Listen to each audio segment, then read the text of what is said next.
Hello and welcome to another edition of Tom and Jack having the crack. No Tom today, but Francis Keyton filling in instead of him. How are you, Francis? Woo! And we have a fabulous guest today. We have the wonderful Dane Buckley. Hi. Yay, we love Dane. We love Dane. We're here to find out all about Dane. So, Dane, let's get to the start of it. When were you born and where were you born? That is none of your business. Okay. I'm unable to legally confirm my age, but I was born in a region of London in a time frame that will say the lower 90s. You're the lower 90s. I've seen a Wikipedia page. Shut You're up, 46. So the main takeaway from that is that you've got a Wikipedia page. He's a big deal, guys. Big deal. You've got a Wikipedia page? I don't know. No, she's lying. But we'll forgive her because she'll be dead later. So. But he is 46. So when I did... don't know how old I am. 40, okay. I don't think it don't think it matters. matters. I don't think it matters. I don't know. I think he could be in his 30s. I can't remember. No, I'm 33. Lovely. Anyway, it's I not have a important. feeling you told me your age before, and I remember thinking you looked a lot younger than 33. you're 33. Yes. Oh fuck, no, I got that wrong. I'm trying to deny this.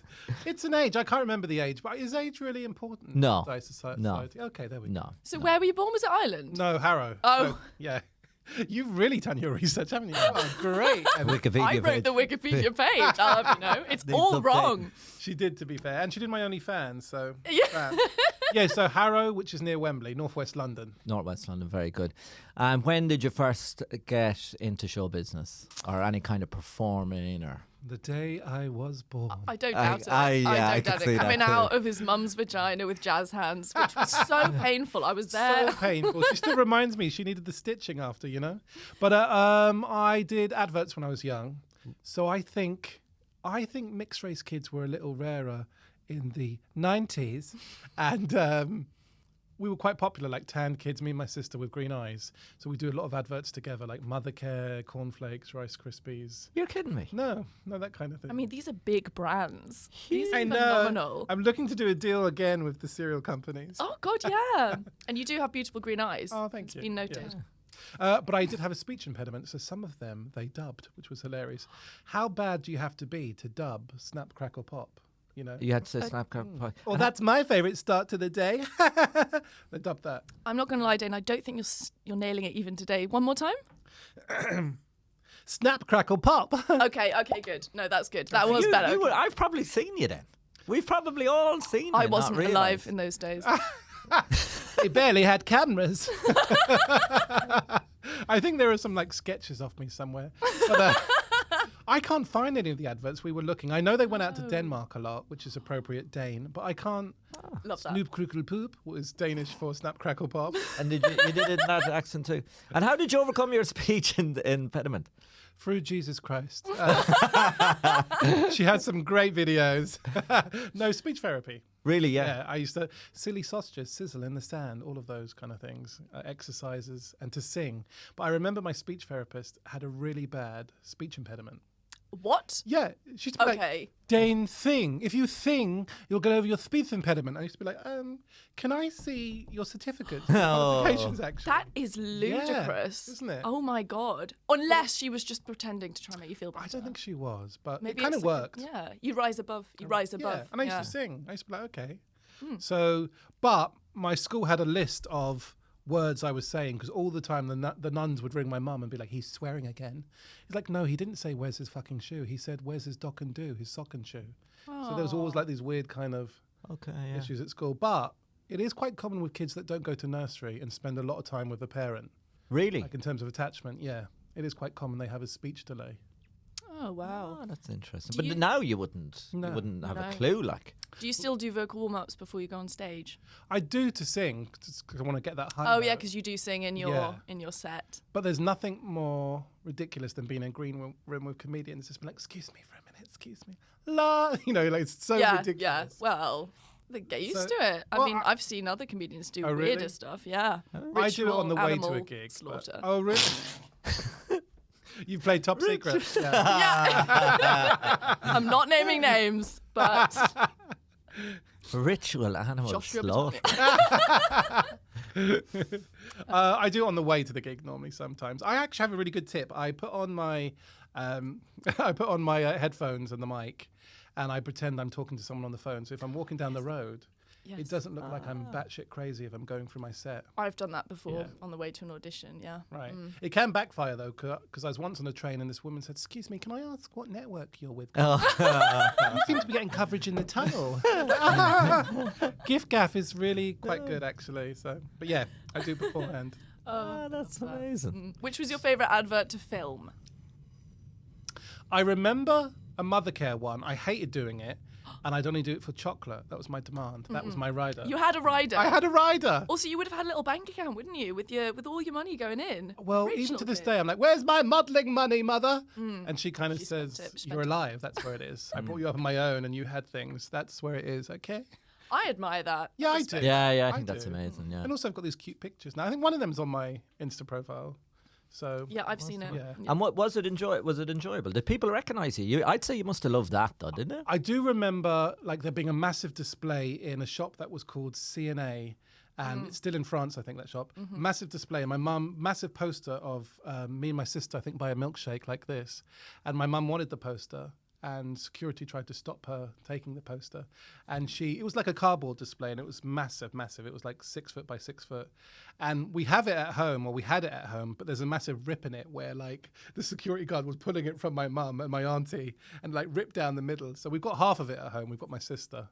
But yeah, you weren't given the stuff, obviously. Oh my God, that's brutal. And security didn't I suppose believe. that was good for your ego, though, that you didn't have to be faced with a 6x6 photo of yourself. Yeah, well, I would have liked that. But also... Well, exactly, but it's too big already. Honestly, I'd just like to say that for the listeners and the viewers, I came on this podcast fully expecting it to be me as a guest. Turns out I'm now one of the co-hosts, and it's all about Dane. Oh. And I love that. I'm just saying that thank God he didn't have a 6x6 photo of himself, because who knows what would have happened.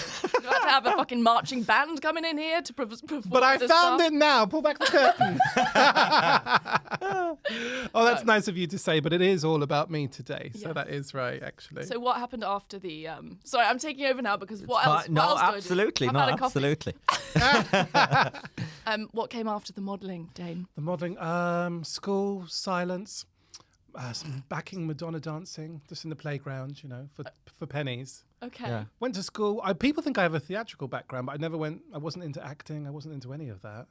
I think I wanted to be a singer-songwriter in the early noughties, but I just went for therapy instead. It's far cheaper, less disappointing, That is so good. Well done. Yeah, Well done. yeah. I wish that I'd done that instead. And I had an amazing therapist. He used to quote Madonna. I remember once he said, "Dane, to quote Madonna, express yourself, don't repress yourself." And I was like, this man, I have found my spirit guide. That's incredible. Yeah. Did your therapist show similar signs as your speech therapist and sometimes just seem Sing! really unhinged? And you're like, I don't think that you should be therapizing me. Just coming out with like tics and stuff. And Great callback, Francis. No, Thank no, he didn't, luckily. So why did you go to therapy? Why did you decide to go to... I think everyone could do with therapy, to be honest. I think it's really important, and I think like in the world we live in today, but especially gay men, like, or anyone that's a bit different, like. Right. I think like some of us have like some internal stuff we need to work on. Like, society hates us, religion hates us, politics hates us, especially in the time I grew up in with like Section 28 and stuff, where you couldn't even legally speak about being gay in school. And I think you have to work through some stuff. Especially then when it comes to relationships. Am I enough? Am I too much? Am I this? Am I that? Will they like me? And you need like a toolbox of tools to work with that and to navigate. That's how I always looked at it. And like little tips like, I used to be like, yeah, but what if the person I'm dating thinks this, this, this? And my therapist would say, but what if the opposite's true? What if he thinks you're great and that was a great weekend and he's looking forward to... And I used to be like, oh, good move, bitch. Good move. But I think you do need a toolbox of like things to navigate life, and especially now with like Insta and socials and comedy. And I know. Yeah. I would recommend it for everyone. I think, the way in America, part of their curriculum is to do driving lessons. Like you do GCSE driving. Yeah. I think we should have like GCSE therapy. Like everyone goes to therapy for once a week, Yeah, for a of few course, years, absolutely, your yeah. formative years. Yeah. That'll be the new GCSE therapy, Yeah. coding. Yeah. Well, it could go vaping. too much the other way, though, couldn't it? Like, hi, I wasn't sure what ice cream to get. I'm gonna need. Yeah, no, you do hear really ridiculous conversations with Gen Z people like sitting next to you sometimes where they're just saying all these like buzzwords. Like, Yeah. when you said that to me and my friends, that was really Yeah. toxic. And I'm Yeah. just like, guys, come on, lighten Well- up. Back in the 90s. On that, I've had someone say to me after a gig, "Excuse me, I didn't really feel comfortable you doing an Indian accent." Oh God. And I'm like, do you mean my nan's accent? Like literally the accent I was brought up with. I don't feel comfortable with a colonizer actually coming to me to say that. Oh my And that- God. I love to say that to Was get she back white? in their, yeah, oh my God, of course she was. What? Yeah. Fucking Yeah. hell, And I love to say that back to audacity. get in their head. But you also say that you're half Indian in your set. Absolutely. She wasn't listening. Yeah. She just perked up for the Indian accent. If anything, she was into it. That is terrible. So interesting. anyway, but in terms of my journey, yeah, high school, college, uni, but I came to comedy kind of late. I only started comedy. I'm in my 12th month. The end of this month, it's a year. Astonishing. Absolutely astonishing. Oh yeah, I mean the rise of this man. Yeah, but I feel though you have to have, you know, this thing. What's it about? Is it the bamboo? Is Oh, it the yeah, the bamboo? I have no idea what you're So talking there's a thing about the bamboo that basically it does a lot of growing and developing under the soil, and then it shoots up really quickly. But actually, it's been growing for quite a long time out of sight. And I feel with you, there's a bit of that, like, because I just when I watch you perform, it's like there's no way you haven't done stuff previous to this that has helped you with it, Yeah. because you're not anxious on stage. You look very calm on stage. I'm not nervous. I'm not anxious. Yeah. I'm really happy to be there, and I'm having so much fun. Like you'll hear me on stage always laugh at my own jokes. Yeah. I've never really performed before, but I think like 15 years of working in like the social work field, running a day centre for 200 Irish pensioners, running youth projects, all of that, I can cope with any situation, any behaviour. If someone was on the front screaming and ripping up a pineapple, I would know exactly how to deal with that. Do you know what I mean? If someone had wet themselves in the back row, I'd know exactly how to deal with that. So you're used to standing in a room addressing a couple of hundred people. Absolutely. Yeah, so that's it Yeah. then. That's it. Because you see it at the start. You had done acting beforehand, hadn't you? Yeah. I had done a little bit of acting, but you see it at the start because you see people who they've got two things going on. They're trying to be funny, but they're also trying to deal with the weirdness of standing in front of a room, which takes time to acclimatise to. Do you get nervous on stage? Yeah, I still get quite nervous. Yeah, there's sometimes I don't, but I don't think I've got to the level where I'm fully comfortable with it. Doesn't show though. You seem really comfortable. Yeah, but I haven't got to the like. I sometimes I do, sometimes I don't. Like, but I definitely have some nerves, and I'd use energy a lot to create a smoke screen. That's because you just stroll on. Yeah. You just chat, you know. I would say strut on. That's right. Well, I think you have to protect yourself, and I do definitely use some of my therapeutic tools. And actually, I do like a shielding exercise before I go on. I do like this kind of power meditation and quickly shield myself. And I remember all the different scenarios. Like I remember me bringing 60 Irish pensioners to Paris and the crack we had, and I spin that memory into like light and run it up me like a shield. All the good times, the good things I've done, the happiness. Because a lot in my life, people have said I'm a tonic to them. And that's good if I'm working in the work I do. Like I run a service for people who are terminally ill, and I want to bring solace to them of some type. I used to run that service, and I want to be a tonic for people. And I think that's now stepped over into comedy. I always liked writing, and I just had so much fun. I mean, you guys know it's the best drug in the world to have 200 people laughing hysterically at you. Yeah. Because of your comedy. Let's not discuss that orgy where we met. No, but what a night. I am interested in this thing that you used to run, but just because I'm a stickler for details chronologically. After the modelling, school, Madonna, therapy, Life. then what? Life. Had a husky for 10 years. Did Okay. that. A husky, moving a swiftly dog. on. Yeah. Jesus Christ. Food, travel. My parents are hippies, so they moved around a lot. They lived in Oz for 10 years, and I'd go and visit them. Now they live in Thailand. I'd go to Ireland a lot. I'd go to America a lot, and just living life. And then one day I was like, girl, what about all these dreams you have in the back of your head that you want to do? This Dawson's Creek is a great TV show. This pizza is lovely. But however, aren't you going to get back onto the road of all these dreams you want to do? And something just turned in me. And when I turned 30, I thought now is the time. And I was bitten, and I was like, do this. You're young enough to do it. You've always wanted to do it, but you've got the confidence to do it. You've got the life skills. Everything's led to this, I think, because I did my master's in writing, and it was quite like historical fiction. It's quite heavy and good in terms of like a world building, but it was very intense. And I come to a crossroad, and I was speaking to agents, and I got different funding for things, and I thought, do I want to do all this writing? And you can be a writer at any age. In fact, most people retire and do it, create these worlds. Or while I've got my personality still and the energy to get out there and work and whore on this comedy scene, do I want to go with that? And I thought, I want to go with that, actually. I can come back to writing. Wow. But my writing holds me in good stead. Like some judges and competitions have said, like, they enjoy my wordsmithery, how I put phrases together, how I use language and stuff. And that definitely comes from like... So you're talking about writing novels here, are you? Yeah. And what did you do the masters in? Writing. Yeah, so I had some bits published, yeah. Okay, So right, one bit that I did quite well with is loosely based on my nan. It's called The Last Empress of Calcutta.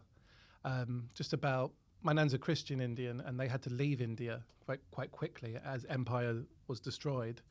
And that's quite a really good backdrop for writing. And suddenly she was coming from India to the UK where she was a foreigner and stuff like that. However, I'm lazy, and historical fiction requires hours and hours. Yeah. And I will come back to that world, and I love that world, but I took my nan on tour. I pulled my nan into my comedy, and that's like my most popular section, I'd say now.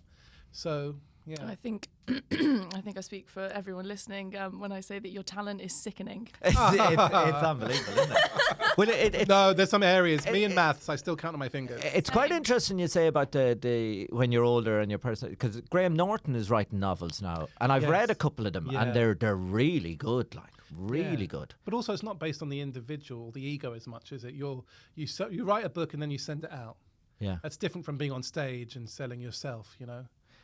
And I seen where he said that he couldn't imagine when he was younger staying in to write the book, but now he quite likes to stay in. Yeah. So it's a good decision to is, do yeah. this now and do. Yeah. Imagine you did it the other way around. yeah.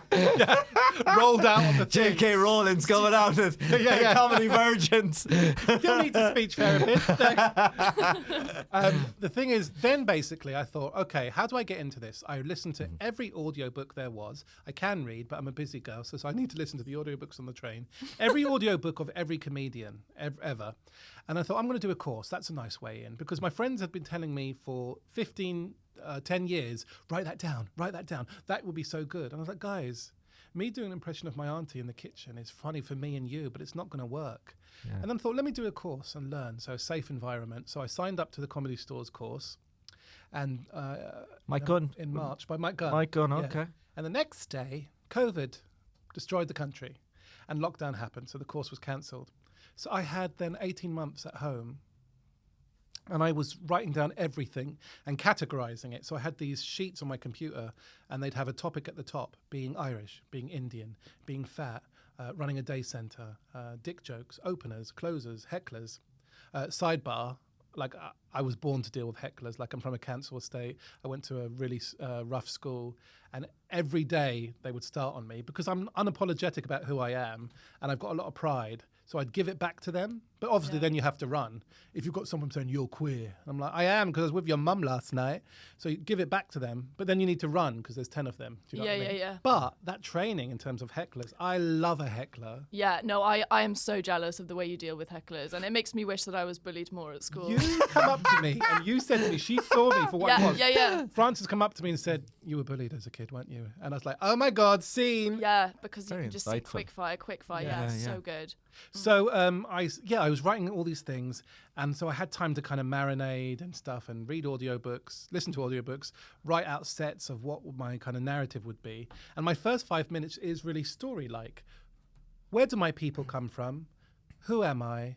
School, work, dating, goodbye. So it's an arc, isn't it? It's a story arc. And so then September came around, October 2021, exactly a year ago, came around, and I signed up to the course. I did the course, and I was like terrified. Well, my version of terrified, which is be 5 minutes late and come with a pumpkin latte, you know. I won't show the enemy my weaknesses, you know. And that's the thing, you have to fake it. You smile if you're scared. That's what I do. Yeah. But I turned up the course, did the course, absolutely loved it, and I was so relieved. The first week we had to do 2 minutes in front of people just off the cuff. And I really enjoyed it, and it landed, and Mike liked it. And I was funny in front of people, and I was so happy. Although what I will say, and it was a big lesson, Mike was like, calm down with his storytelling. That joke that was 2.5 minutes long needs to be one joke. And literally it went like this. I'm Dane, I'm Irish, and I'm Indian, and this is a wrist talk, and it's really, really nice. It's a wrist talk, and it represents Celtic heritage because the Celts had talks. And these are stacking bangles. It's a traditional Indian thing because your dowry is showed by your wealth. And sometimes when they move, they remind me of my nan moving her arms, rolling out the dough for chapati. And I really wish I thought that through because that's my wanking hand. Now, that now has become, I wear these stacking bangles to honour my nan. The sound they make remind me of her. I wish I thought that through because that's my wanking hand. Yeah. Do you know what I mean? And the difference in that, I was like, girl, of course. But I'd rather write so much and have to edit down than the other way, you know? Yeah. Word economy. Yeah, and I think with that you can do it the second way in a club, and you can do it the other way in an Edinburgh show. You know what I mean? But it's good to get to the funny. Yeah, I see yeah, some comedians now, and I'm like, get to the funny. Yeah, yeah. We only have minutes. And I think then, so I did the course, and then I just early on, I got bitten by this bug to do competitions and gong shows, and I think it really shaped my set because you have to get rid of all the fillers. Yeah, you know what I mean? with You've got to the get rid of gong all shows, those breadcrumbs in your sausage, Francis. I don't know why. What? I don't understand that metaphor. Oh, the bread comes in your sausage. I didn't bring it. I don't know what you mean. I assumed you had a dick. I was wrong. It's my pantomime principal boy energy. No, I get it. Yeah. People say I have big dick energy on stage. You do. You do, you and do. off stage. I've seen you. Oh my god, thank you so much. You're so Pegging. welcome. And have you done the lead? Have you done the lead boy in a pantomime? Yeah. I could see that. Thank Oh my God, you. that's great. Peter You should Pan or talk something. about that on your podcast. We're currently on mine. Do you know what, it's so easy because we don't even need to signpost it. He is fully on a monologue, right? I love it. Carry on. It is carry on. good. It is very I'm just good, working though. on It my is very good, listening, though. like acting, in case any casting directors are out there. Yeah. Ooh. Great. Start that now. Carry on again. I do love you. I love you too. And I think that shaped my set. That's why I think it's quite punchy. There's quite a good, there's joke after joke after joke. But I've had to filter that. I've had to filter out the sand. Yeah. And I think the gong shows have helped that. The competitions have helped that. I think the gong shows are amazing for that, and I think that's why they have them. Yeah. But Not for everyone. They're but not for, but like this. I think they are for everyone because I think the big thing to do is because I remember people always say this type of act does well, a gong show, this, and it's not. It's getting quick to the punchlines that does well. Every different type of act does well there, but you have to get to the punchlines quick. You do. And also, like, I'm also aware that a lot of young people like send me messages being like, you've done well at the gongs. I want to do the gong shows. You have to still emotionally be ready for that room. Like, you have to be prepared to be at 12 o'clock in Covent Garden, 12 a.m., and to handle a room that smells and sounds like that. Me, myself, a room full of aggressive, toxically masculine men from Watford makes me wet. I love it. I get ladywood. Do you know what I mean? But I can see why someone... I'm like challenging... He gets ladywood and I've got the sausage. What is happening? Our child would be... No. I love it. I love that challenge. And I was speaking to my friend about this. I think there's something in that about being a queer person and getting revenge, because really what's happening, I think therapeutically, is you almost call bullies. I'm getting the power back. You have the power. Yeah, I'm getting used back. I'm owning this. And I love that. I mean, I do have rules within that. I'll only start on someone that starts on me. And it's just worked out that it's usually a middle-aged white man with an opinion. But I love that. But also some of the hecklers they're dancing. It's fun. The first time I did Top Secret, I came on and went, "Hi, I'm a gay." A lad put up his card and the whole room went, "Boo." And I went, "Homophobe." I said, "I tell you who wasn't a homophobe, your dad last night." Yes. He loved it. He loved it. And I knew he wasn't doing it. He was doing it from being cheeky and funny. I got that. It wasn't really- And I know that because afterwards when I went up to him, he ran a mile. I said, "Come back here." And he come back and we had a little hug and we had a chat. So some of it's also a banter. It's a deal. They're paying their money. They want to see entertainment. So, and a gay can bring that sometimes, you know? Yeah. But so I love that dance, but therapeutically, I think there's something else happening there for me. I think someone called me, a fan called me, Fucking hell. an Alpha Puff, Yes. which also is going to be the name of my fragrance when it comes Well, out. I was going to say it sounds like one of the cereal brands that you should have been modelling for when you were younger. The milk is pink already. Why has no one made a gay cereal? Is there a gay cereal? Alpha Puff. Gay What? cereal. Yeah, Oh what else yes, could you Alpha do? Puff. But Alpha Puff, and I was like, "What do you mean?" Crunchy nut, like Copyright. Alpha TNT? Puff. No, it's TNT. So, and I said, "What do you mean by that?" They were like, "You're so gay. You're so gay. you're so, okay, yeah, let's get on to the next point. You're so gay, but you're so comfortable with it. And I feel like you just wouldn't take any shit. Yeah. Yeah. And I really really wouldn't. I feel like that's where my Irish genes come in. I was like, what did you say to me? Like my rebel core, Border County Cavan blood comes in, and I think, I've got something to say to you, actually. Yeah. And on behalf of others as well, like standing up for people and stuff like that. I feel that comes in. But I would say the gongs for me have just been the making of me. They helped shape my set. They've helped, because you win a set then. You win a set at the club. Yeah. You know, I won Top Secret. I got to play it 4 times on the back of that, which is good. I got money. I got some great videos out of it. And then other people saw that. Then other people saw that. I will say the first time I've only done King Gong once, and I didn't know what it was. And then when I arrived and saw what it was, smelt what it was, and saw how wild they were being, they heckled the MC, they carded the MC, they threw a person up on stage. And part of me was like, this is next level, but I secretly love it and I want to claim it for my people.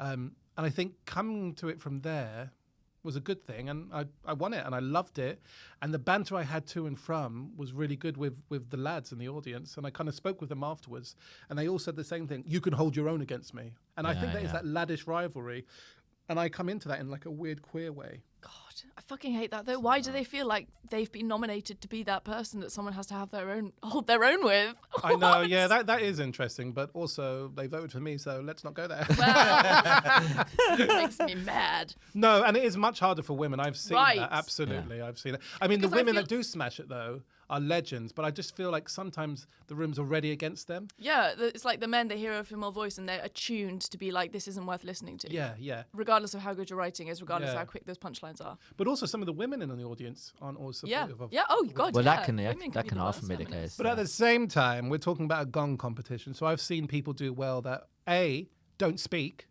A guy did 3 minutes by not speaking. Silence. Also, a guy with a puppet, and he forgot the concept that even though he's got a puppet, it's his mouth that still needs to be near the mic, not the puppet's. I was there for that. And everyone was like, use the mic. And he was like, I am. It was like, no. But he lasted 3 minutes, so... But Wow. certainly at King Gong, there's sometimes the audience can do a thing where they'll let an act go for a long time because they're so bad, and then they'll gong them off just before the end.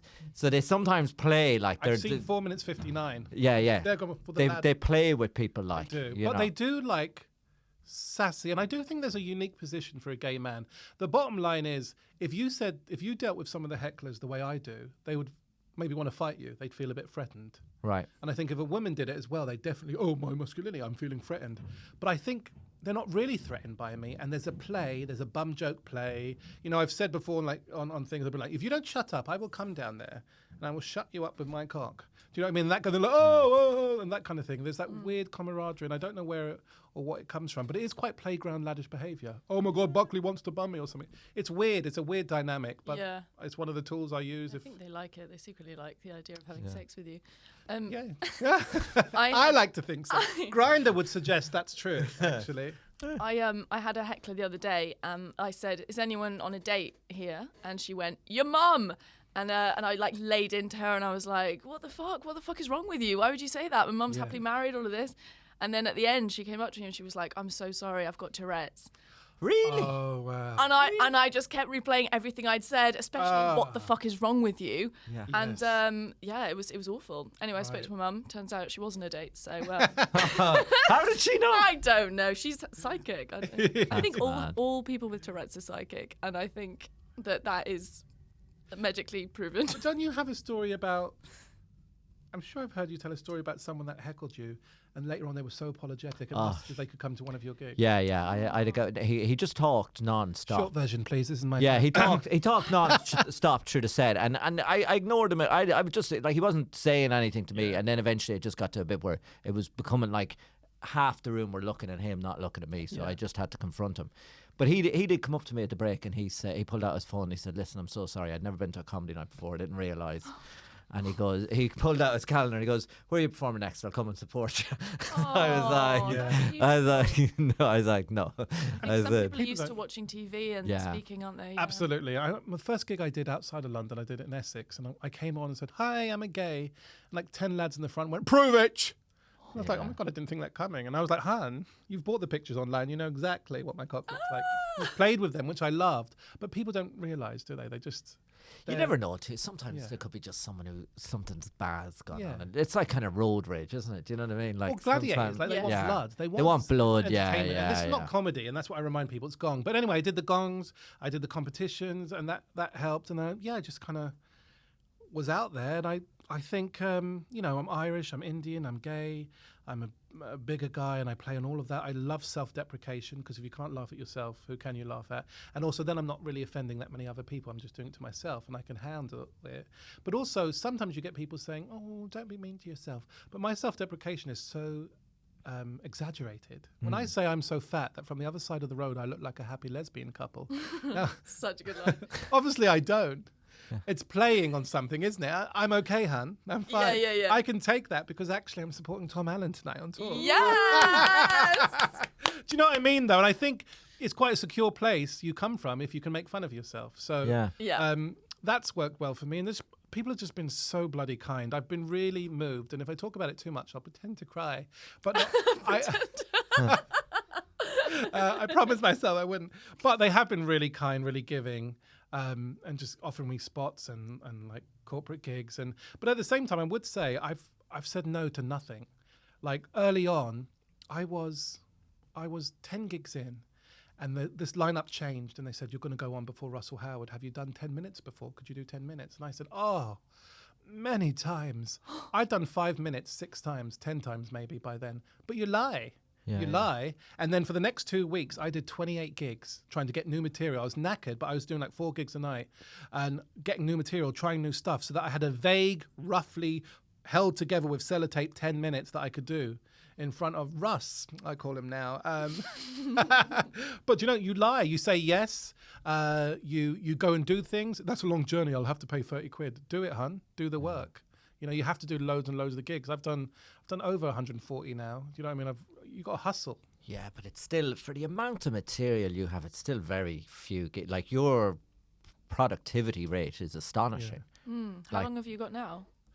20 minutes. That's 20 to 25 minutes. So yeah, that's astonishing. And I'm talking about my work, which is lovely, because I didn't want to. I realized you can get reliant on like the hits or the topics that people want, and I've set myself some challenges now of writing about other stuff. So I've got a lot of stories. You can imagine running a day centre for 200 Irish pensioners. Can we talk about that when you're finished with this little? Yeah, of course. Yeah, but talking about my other roles, and now my new challenge now, and I always set myself little challenges like, right, Dane, now you have to do this or you have to do that. So my new one is do a bit of a clean set. Did I say that right? Yeah. Try a clean set. And actually, my foundation of comedy is more silly. So French and Saunders, that kind of really silliness, like walking on stage and walking right past the mic and going off the other curtain and then coming back, that kind of silliness. Physical stuff as well. That's physical, just to let you know. Yeah. Just click. No, I didn't actually. Anyway, all of that stuff I really kind of want to have more fun exploring. And I think you've got scope for that in a longer piece. You haven't for 5 minutes where you have to go, Yeah, well, definitely. In Edinburgh, you've loads of scope to do all of that kind of stuff. You can really fill in. Yeah. You can mess around with anything. Yeah. They say, don't you, that you can turn up with 20 minutes and then you'll end up with 40. 40, you can extend. I was really reluctant to do emceeing, and people said to me, you need to do emceeing. And I was like, I don't know if I want to. Because sometimes when someone tells me to do something, I want to do the opposite. You can't go up to them and say that. Right, out of my way. Do you know what I mean? And I don't know what that's about. I guess it's just a damaged person trying to claim back sanity, isn't it? But I did try emceeing then, and I absolutely loved it. And then I got why people love it. Like, you get to try out lots of material under this veil of being a host, but also to play with the audience. Yeah, that's my favorite thing. I love the carry-on I have with audience members. I do this thing now where I do ask the audience something about nothing, and then I go down into the crowds and do stuff like, I sit on a man's lap, but from the back, they don't know it's a man. So I'm like, hello, what's your name? Linda, is it? Oh, that's a very unusual name. And then I play with all of that kind of stuff. And it goes down really, really well. And I love that teasing and playing. So actually, emceeing and hosting is something I would love to get into. Yeah. And I'm doing a night on the 20th of October. I'm emceeing Proud of Yourself, which is a really great queer night. and Rosie Jones is headlining. Oh, I'm wow. excited about Brilliant. that, yeah. No, I can definitely see you hosting and like on TV in the future and becoming a love to do national that. treasure. I- But maybe not interviewing people. I don't know. Like, yeah. Yeah. I could see you doing anything. Like I I don't can. think there's And- anything and you know you when couldn't do in show business. For sure. And when you are a national treasure, they will find that footage of those adverts that you can't find. Like they will Exactly, yeah. unearth them. Like do like rest I assured. mean, like, yeah. lovely to have Adele on the show. Anyway, back to me, Adele. My first recipe. I remember. Lovely to have Obama here, but But I think people like that realness. You know what I mean? Like I've been in like green rooms with kind of famous comics, and you've got people sucking up to them, or also just talking about their theories. Actually, theories about yeah. And when I was in a green room with Russell Howard, I was in the corner going, would you say that's nutmeg in the falafel they've got? Do you know what I mean? Like, I was not worried about talking about something deep or Yeah. anything. I was just being kind of real. And I think people see that and they gravitate towards that. They don't want to talk about their own set or Oh God, that no. one specialist point you mentioned about their set. You know what I But I suppose you're very comfortable in yourself, and I think that. Thanks and I to th- therapy. But that I think that's something that people are always drawn to. Yeah. Do you know what I mean? Okay, yeah. Because it's sort of like people are drawn. They're like everyone wants to be comfortable in themselves. So when they Yeah. see it, they're like, "What?" You know? They're like, "I need to talk to that person." Yeah. You know?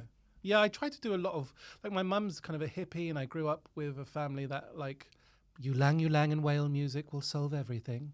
But it was a very open family, and we'd talk a lot about well-being, but also, like, we're not religious, but we're a bit spiritual, and I do, like, dream journeying and shielding and stuff like that. And I'm also, like, nice to myself now. Yeah. I wasn't always, and I think thanks to therapy, that's one of the toolkits I use. I try and be a bit nicer to myself and allow myself, you know, after you do a gig, I'm sometimes like, oh, this was terrible, they hated this. And using my therapeutic technique from my therapist, what if they liked it? Yeah. What if those two people that just followed you and sent you a lovely message, what if that's okay and that's true? Isn't it okay that they liked it?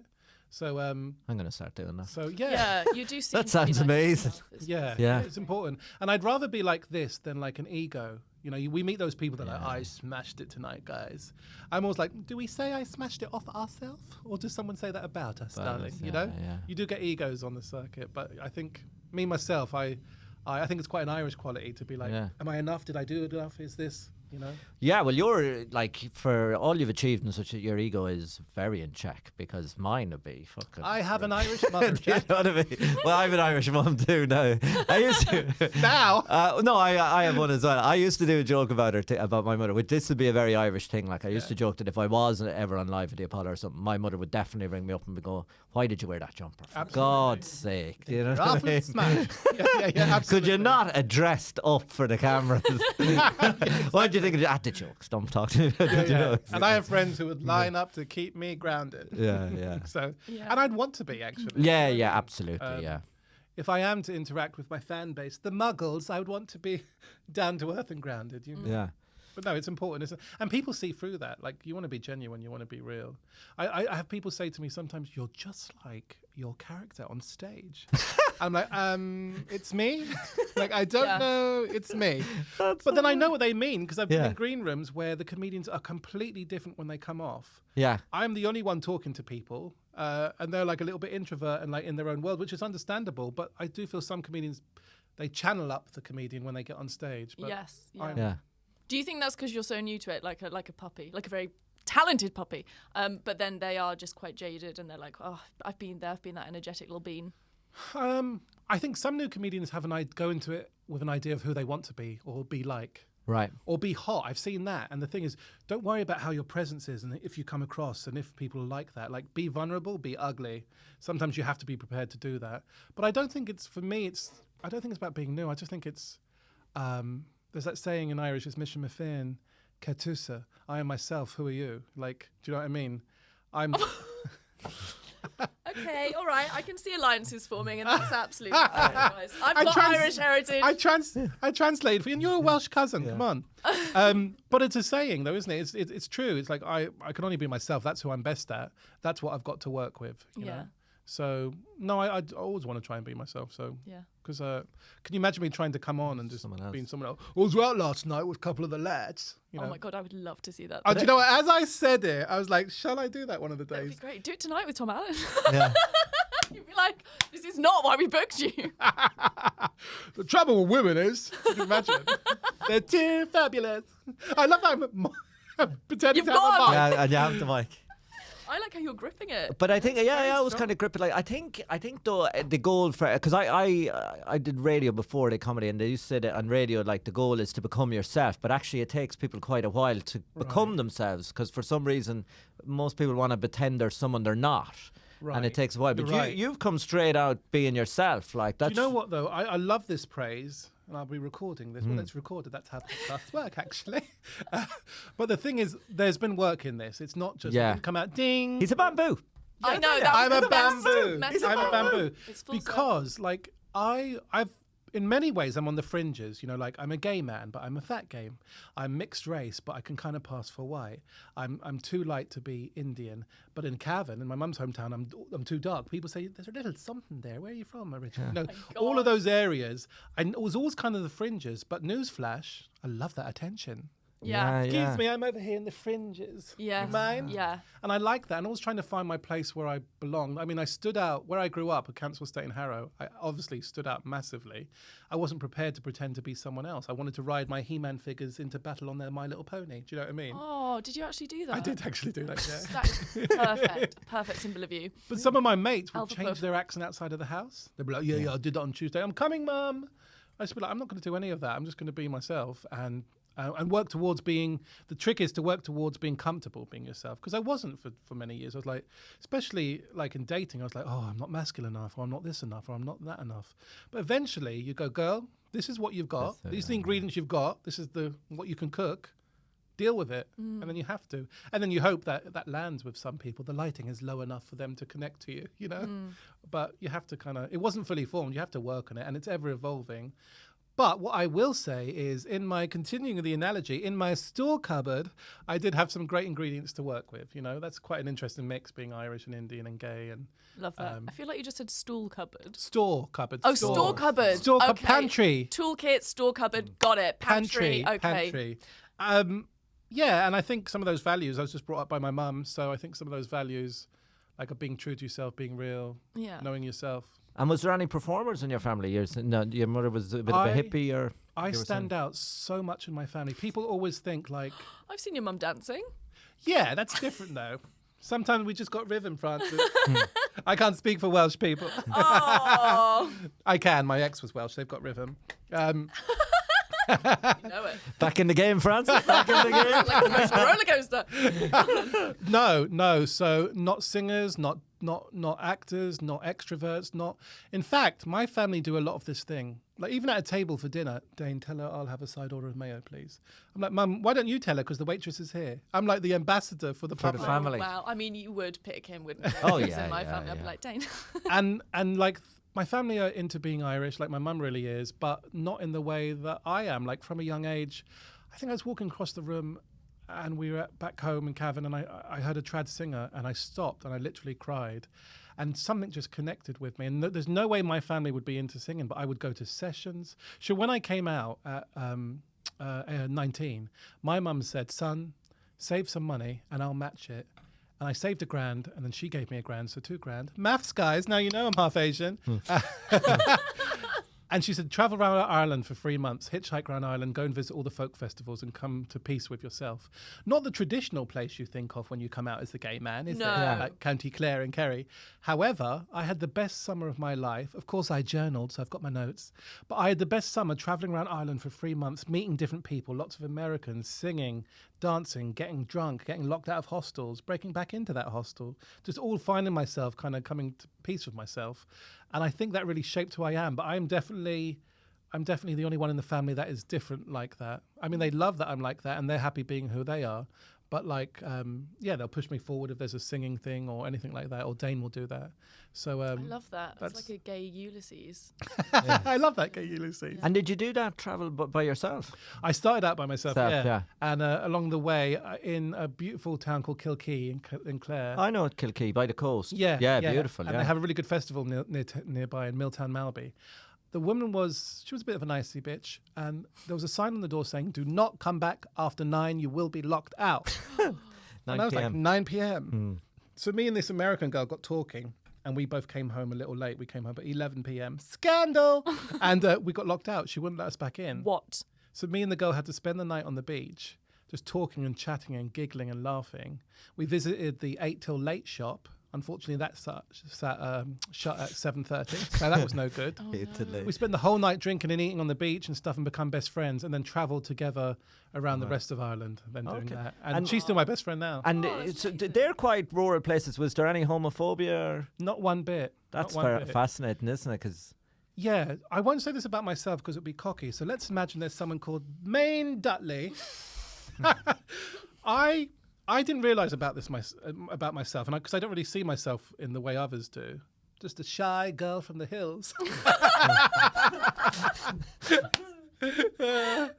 In my sleep. No, I don't really see myself the way others do, but it had been said so many times to me that I'm a tonic. People say, "Should Dane's a tonic? Dane's a tonic. I'm feeling down. Bring Dane round. Bring Dane into the room." And even the older people that I worked with, they used to say, "You're like a wee globe of light coming into the room." And I was like, "Oh my God, Galadriel much?" Oh, yeah. But I love that energy, and I didn't realise. I think if you come in with good kind of intentions and you're just bringing happiness, people are forgiving of other things. Right. But I will say, and also I sometimes, here, we'll go to the day centre stuff because it's linked to Ireland.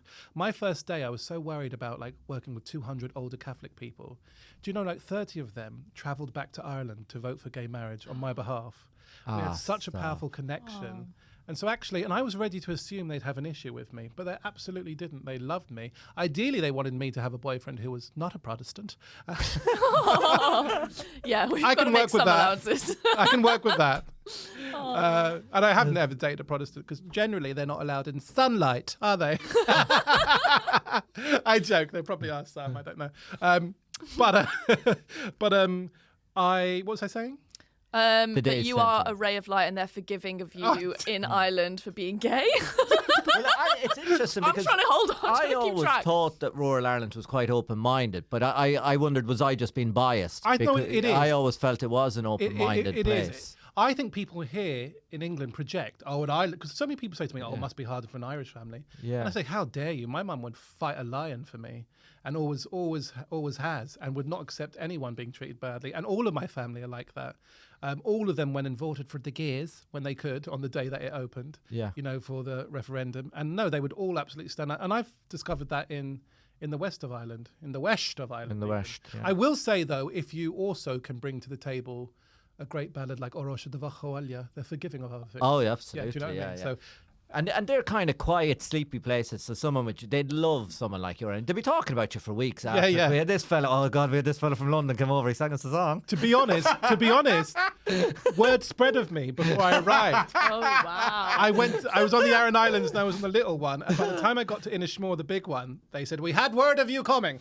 And I was invited to this local party. This Kitty, she was having her 99th birthday party. I was invited because they knew I was coming.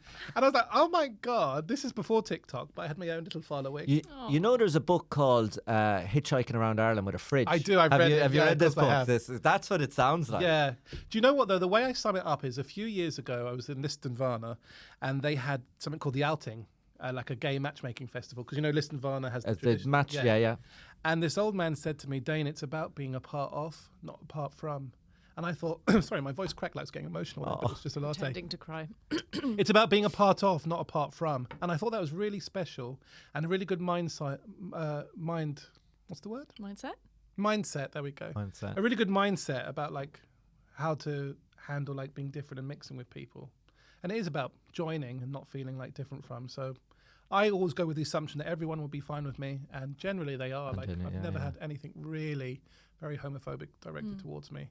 I love the idea of that shield. I need to learn how to do that. Also, I really want to hear about your job with the what was it? The London Irish Centre. Centre. But I don't think we have time. I want, because it's an Go hour, on. right? Yeah. I want to know what is next for Dane Buckley. What are your dreams? Obviously, writing in the future when you're retired, but right now, what is next? Continue doing comedy. I love comedy 100%. I do currently run a support service for LGBT refugees, and that's important to me. But comedy is my guiding light.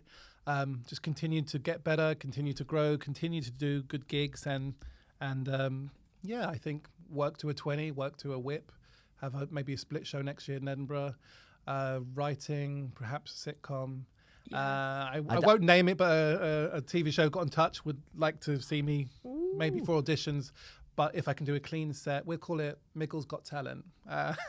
Oh, nice. But yeah, so you just do what you can, get out Yeah. there. But also, like, you reach a certain age and you don't meet many new friends. Suddenly, I'm doing comedy and I've got so many soulmates that I found, or people you just check Yeah. in with. And Oh that's, God, yeah. I'm going to write about that a little bit like that from a well-being point of view, because it's quite special. We're not qualified in that, but people come together and support. Yeah. That's really quite special. So I'm going to, I think, do a little article for Chortle about that and stuff like that. And maybe a recipe book. Boom.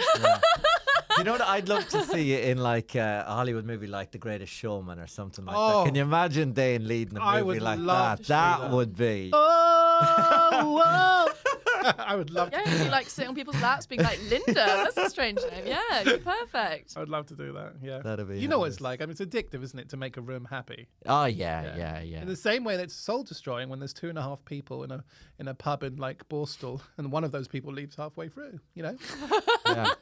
I imagine. But it can, it changes so much because you definitely go through peaks and troughs. There are Yeah. times where like it can sometimes it gets a Yeah. bit overwhelming. But And then you have to have a good head on you, like. but then the next time you could be talking to 10 people and suddenly there's some kind of Yeah. alchemy. Yeah. There's some kind of connection between Yeah. everyone and you're suddenly Yeah. walking on air afterwards. You know, there was one time I was a bit of a woman on the edge, and my head was getting to me a little bit because it's changing night in, night out, and you start to question yourself. And Sakisa, bless her, sent me some lovely messages at 2 a.m. I was messaging her, saying, "Oh my god!" And she said, "Hun, it's a marathon, not a race." Yeah, and yeah. that just clicked something in me, and I was like, "Oh, absolutely." Calm down. I'm doing so well, and the time I've been going, I haven't even been going a year, and the opportunities I'm getting given. I'm opening for Tom Allen tonight. Do you know what I mean? That blows my mind. astonishing, yeah. This time last year, I was reading his book, imagining what it would be like to do comedy one day. But it's a marathon. It's not a race, and you need to look after yourself. That's And you need to keep absolutely your 100% goals. sure, yeah. And you need to keep it funny, kids. Yeah, and I think too, if you overdo it and you get burnt out, you're not going to be funny. You're not going to think of anything funny if you're stressed out. Yeah. And And like little ways to look after yourself and have breaks every now and then. Like I live in Kent, I couldn't do all the bringers spots, so Yeah. I had to find other ways around it. I would recruit members of the public. Hello, Janine, you look nice. Like, come here. You're my bringer. Do you know what I mean? Or But you should be doing counselling for all the people who get, they get agitated by comedy. Like you should be doing. I do because get- you have exactly the right. You've the perfect mindset for this. I do get a lot of messages from young queer comedians that are nervous, and now I've got like a monologue. I'm quite good at them. I don't know if you noticed, but I haven't spoken in 3 hours ago. and neither should you. Oh, no. Don't touch me, don't fucking touch me. Join us next week when Dane will be interviewing me. Yeah, well, Good we Let's Four see if he minutes. can. that can absolutely be arranged. That can absolutely be I arranged. don't think he's interested, but I don't know. I'm available. Let me. Oh, opening for Tom We've been Allen. in competition together. We've been in finals together, haven't we? yes, we have. Yeah. What final were you in together?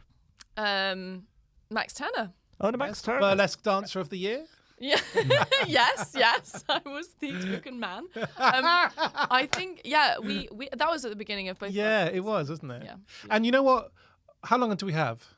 I like to do a clear narrative. It's now. few- isn't it? 5 Oh, minutes. 5 minutes. Yeah, we started a little bit. It all late. began on a cold, wintry night in 1865. I was just going to say, well, no, there's more thing to end on, but okay, I'll break the rules. I was just going to say that good people find good people, like knows like, you know what I mean? And I really think that's true. So the communities the circles you find on the circuit are really, really Yeah. important. And also just being real, like it's not good enough to boast and say, I did this. Also, name your fears. Oh, God, this happened tonight. I'm worried about this. And that's okay. The sky won't fall down if you start those conversations. But I feel like not everyone wants to or they're scared to. But you have to show your vulnerable side. There was a version of me in the beginning that was like, oh, my God, I'm, face of a Greek god, body of Turkish delight. In my headshots, I'll just show my face at that angle that looks hot. And someone was like, girl, this isn't Tinder. Don't worry Yeah. about looking hot. Worry about being funny and being real. And I was like, a veil moved for me. I was like, it doesn't matter how I look. I don't need to worry about that. Just be real, be funny. And sometimes to be vulnerable and funny, you have to be a bit ugly. Do you know what I mean? You have to have a tit hanging out, or you have to have for the joke. I'm sure you There's certainly, if you want to win over a green room, the best thing to do is tell a story about how you did terrible at a gig, and suddenly everyone's like really likes Yeah, you. I don't yeah, know yeah. how you did what, sorry? Sorry. It's never happened. It's never happened to you. You'll just have to make one up, Dane. You I'm so can make sorry, one up. but it Make gets, one up. Gets Use them on one side. Use one of my stories. But it's unbelievable. Like it's so true. Like once someone once that stories start happening of everyone going, oh, I did this gig and it was horrific. Then everybody really bonds over that. It's amazing. Do you know what? People assume I'm going to be a diva, and the thing is, I will be in the Comedy Store green room. And I will demand proper milk for my tea, but I'll also be that bitch that's scrubbing the toilet because it's filthy. Do you know what I mean? So you have to, in the comedy You've store. done that. I've done that. What? Have you seen the toilet in the green room? I have. But it was Would spotless. you What do shower mean in it? there? Would you? No. Just a tic tac and a wet wipe. I'm good. It's probably spotless, hun, because of these fucking hands. Scrubbing away. When I went in there, it was like a scene from Drag Me to Hell. Honestly. Oh God, that's Who else awful. is And on? it's Who else is like on that? Who was on that bill? Pretty Patel. It was the niche gig. So yeah. Oh, this has been delicious. gas. It's not over yet. Let's get our full money's worth. How long do we have? 3 minutes?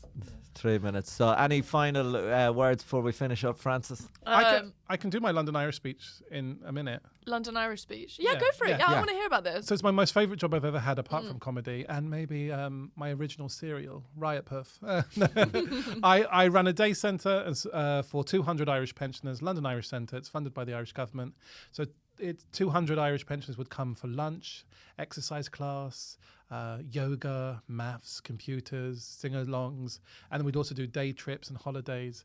And it was just me, support workers, and 200 of these people. 70% were women from all over Ireland. Of course, the Cavan people were my favourite, but also Irish speakers as well. And I was there for 8 years, and it was the best job I ever had. And I had to leave it because I would never have done comedy had I not left it, because it was my world. I mean, it was good work, but it would take over your work, because you're not gonna turn your phone off to Moira, who's dying and needs to chat to you. Do you know what I mean? Oh God, no. But the carry on and the laughter was insane. You know what older Irish women are like, and the life they've seen coming over in the 50s, 60s, 70s. But they would have to teach me like the Siege of Venice for a dance, and like bringing 60 pensioners to Paris. We played Knockdown Ginger in the hotel. They call it something different in Ireland, don't they? What's Knockdown? It's when you knock a door and then you run away. Oh, well, there's two. Belfast is one name for it. Yeah. And then I can't remember what the other name But anyway, is. doing that with like 60 pensioners in the hotel, honestly. So cheeky, I love And it. it was them that said to me, there was my Anne, who was 86, and she was such a fag hag, she was such a character.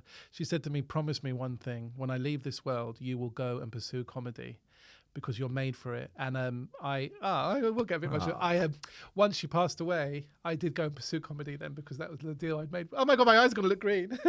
You're my Yeah. favourite type, because I think comedians should be morale boosters. That's what I think. Yeah. Now, there's people do comedy for lots of different reasons and they've got different objectives, but I think comedians should be morale boosters, because I think that's what we need. We need think so. morale boosters, and I think you're that's in our that. genes, You're that. Yeah, I think so. in Maybe. terms of the Irish people, the storytellers of society. Like in Ireland, like bars were held up high in society because they kept it together. The storytellers, the jokers, and there is an important part in society, isn't it? Oh my Yeah. God, I got so deep and honest at the end.